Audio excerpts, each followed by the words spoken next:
Hello guys, welcome again to MKS Biovision. आज हम लोग जीनोमिक इम्प्रिंटिंग को स्टडी करेंगे। जीनोमिक इम्प्रिंटिंग एक एग्जांपल है नॉन क्लासिकल इनहेरिटेंस का।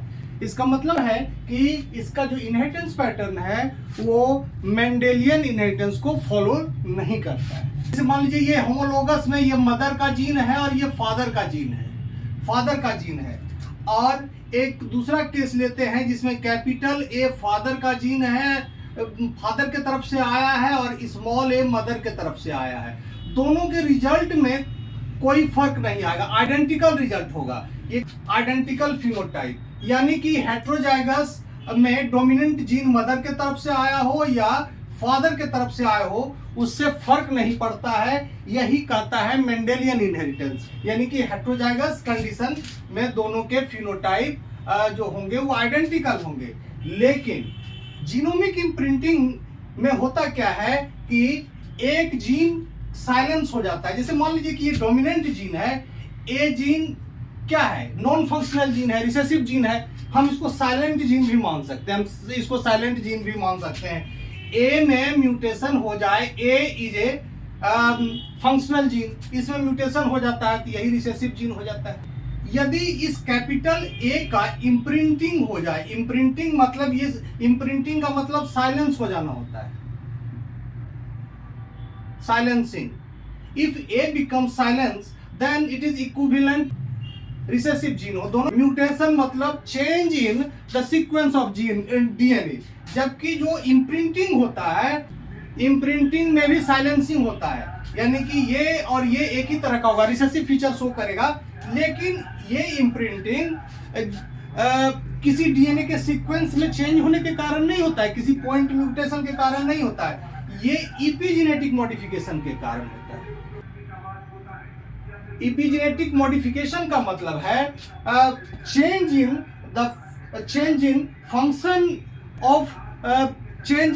Function of DNA without changing the sequence of the DNA. तो इसमें जो जीन होता है वो साइलेंट जरूर हो जाता है, लेकिन उसका सीक्वेंस चेंज नहीं करता है।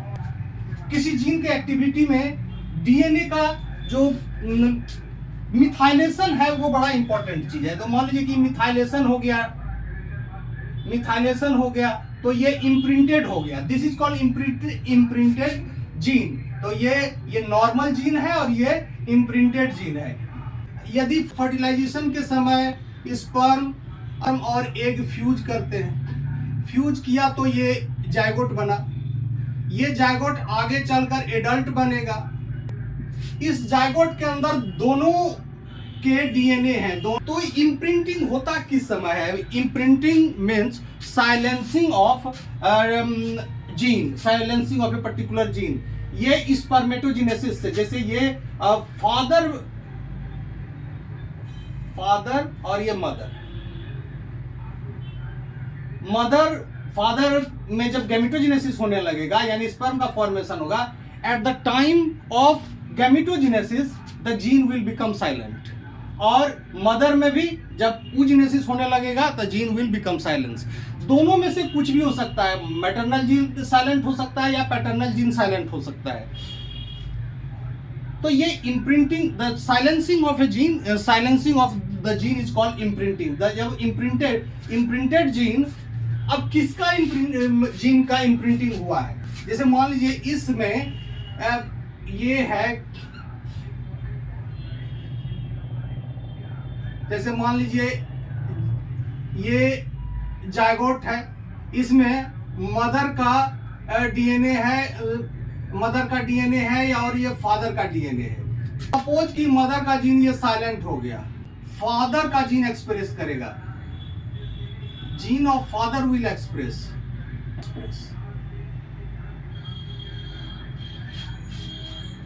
इसी तरह से यदि फादर का जीन साइलेंट हो गया, इम्प्रिंटेड हो गया, तो मदर का जीन एक्सप्रेस करेगा, मदर जीन विल एक्सप्रेस।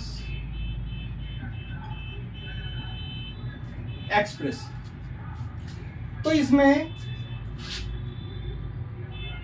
अब फादर का जीन जब एक्सप्रेस होगा तो ये जो फिनोटाइप बनाएगा फिनोटाइप देगा वो मदर के जीन के फादर का जीन जब एक्सप्रेस होगा तो वो जो फिनोटाइप देगा वो अलग होगा मदर का जीन जब एक्सप्रेस करेगा उससे।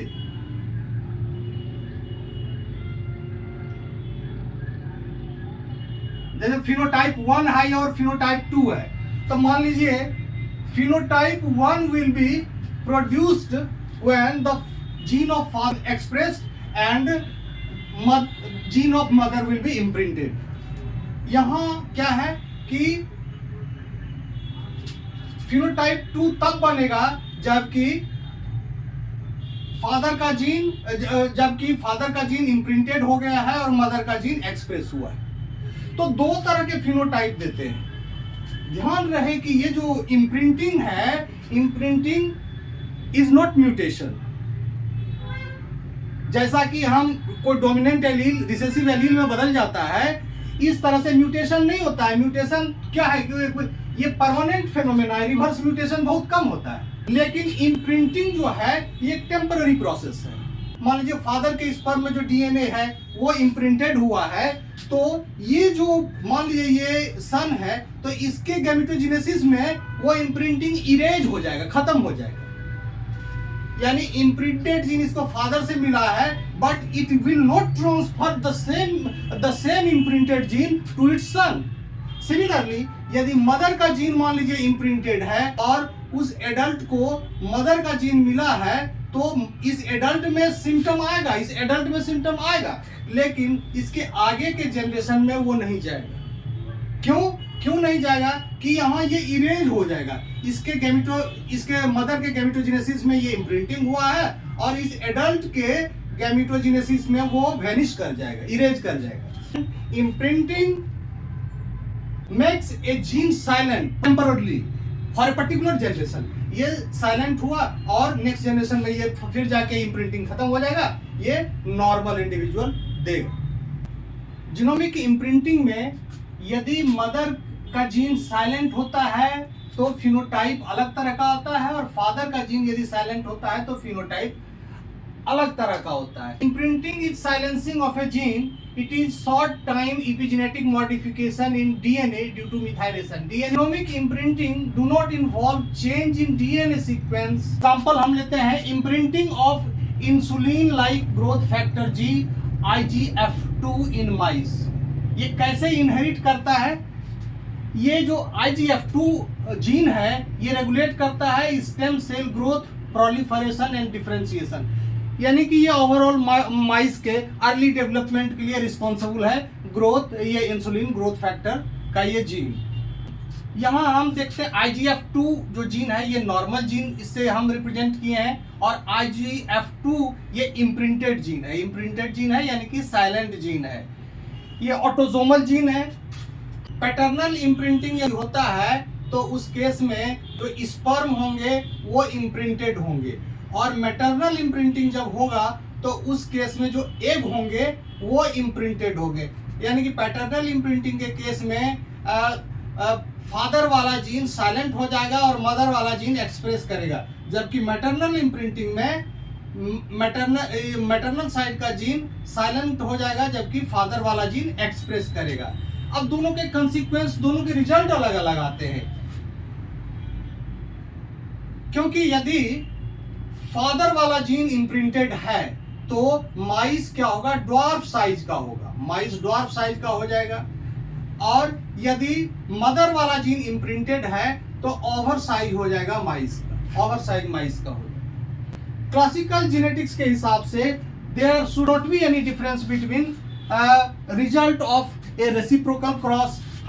फादर का रिसेसिव हो, मदर का रिसेसिव हो, कोई इससे फर्क नहीं पड़ता है। सिमिलरली उसमें यदि डोमिनेंट होमोजाइगस है और डोमिनेंट हेट्रोजाइगस कंडीशन है तो उसके फिनोटाइप में भी कोई फर्क नहीं पड़ता है। तो इस तरह से हम देखते हैं कि ये जो केस है ये एक नॉन क्लासिकल इनहेरिटेंस का एग्जांपल है। We will also discuss some other types of inheritance which is non-classical nature in the latter part.